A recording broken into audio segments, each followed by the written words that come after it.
हाशियाकरण की समझ। अभी हम लोग इस अध्याय के अगले विभाग में पहुंच चुके हैं। तो चलिए बच्चों, आगे बढ़ते हैं। अभी हम लोग देख रहे हैं कि यह फोटो उड़ीसा के कालाहांडी जिले में स्थित कहाँ पे, न्यामगिरी पहाड़ी का है। और यह डोंगरिया कोंड नामक आदिवासी समुदाय का इलाका है। न्यामगिरी इस समुदाय का पवित्र पर्वत है और एक बड़ी एल्यूमिनियम कंपनी यहाँ खान और शोधक संयंत्र यानी कि रिफाइनरी लगाना चाहती है। और यह योजना इस आदिवासी समुदाय को विस्थापित कर देगी और इस समुदाय के लोगों ने इस प्रस्तावित योजना का जमकर विरोध किया है। पर्यावरणवादी भी उनका समर्थन कर रहे हैं और सर्वोच्च न्यायालय यह योजना इस आदिवासी समुदाय को विस्थापित कर देगी और इस समुदाय के लोगों ने इस प्रस्तावित योजना का जमकर विरोध किया है। पर्यावरणवादी भी उनका समर्थन कर रहे हैं और सर्वोच्च न्यायालय में कंपनी के खिलाफ मुकदमा भी चल रहा है। आगे बढ़ते हैं बच्चों। आदिवासी लगभग 10,000 तरह के पौधों का इस्तेमाल करते हैं। उनमें से लगभग 8,000 प्रजातियां दवाइयों के तौर पर, उसके बाद 425 प्रजातियां गोंद, रेजिन और डाई के तौर पर, 550 प्रजातियां रेशों के लिए इस्तेमाल की जाती है। इनमें से 3,500 प्रजातियां भोजन के रूप में इस्तेमाल होती है। जब आदिवासी समुदाय वन भूमि पर अपना अधिकार खो देते हैं तो यह सारी ज्ञान संपदा भी खत्म हो जाती है।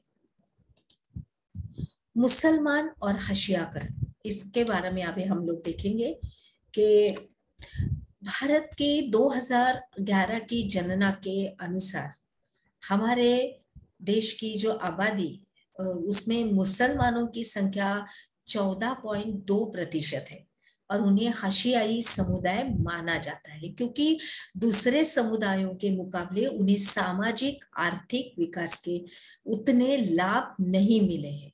और विभिन्न स्रोतों से जो ली गई निम्नलिखित 3 सारणियों से हमें पता चलता है कि मूलभूत सुविधाओं, साक्षरता और सरकारी नौकरियों के हिसाब से मुस्लिम समुदाय की स्थिति कैसी है। नीचे दी गई तीनों सारणियों को पढ़कर बताइए कि वे मुस्लिम समुदाय की सामाजिक एवं आर्थिक स्थिति के बारे में क्या बताती है। देखो, धार्मिक समुदाय है उसमें लिखा हुआ है, उसमें हिंदू, मुस्लिम, सिख, ईसाई लिखे हुए हैं। यहाँ पर ईसाई और सिख के नहीं दिखाई दे रहे हैं, लेकिन बिजली उनकी दिखाई दे रही है 96% शून्य, और नल का पानी दिखा रहा है 49.3% नल का पानी। और ऊपर हिंदू का पक्का घर कितना, बिजली कितनी, नल का पानी, ये आपको एक ऐसे एक तख्ता बनाना है और उसको अपने नोटबुक में लिखना है। आगे बढ़ते हैं बच्चों। अभी विभिन्न धर्मों में साक्षरता दर 2011 से के अनुसार और प्रतिशत के हिसाब से कुल 74 यानी 74, उसके बाद हिंदू कितने हैं 63, मुस्लिम कितने हैं 57, ईसाई है 74 यानी कि 74, उसके बाद सिख है 67, बौद्ध है 71 और जैन है 86। उसके बाद सरकारी नौकरियों में मुसलमानों का प्रतिशत यानी कि आबादी, भारतीय प्रशासनिक सेवा IAS में 3, भारतीय पुलिस सेवा IPS 4, भारतीय विदेशी सेवा IFS 10, केंद्रीय सार्वजनिक क्षेत्रीय इकाई PSU 3.3 और भारतीय विदेशी सेवा 1.0 दिखाई दे रहा है। राज्य स्तरीय PSU 10.8 और बैंक एवं रिजर्व बैंक 2.2। आगे बढ़ते हैं बच्चों।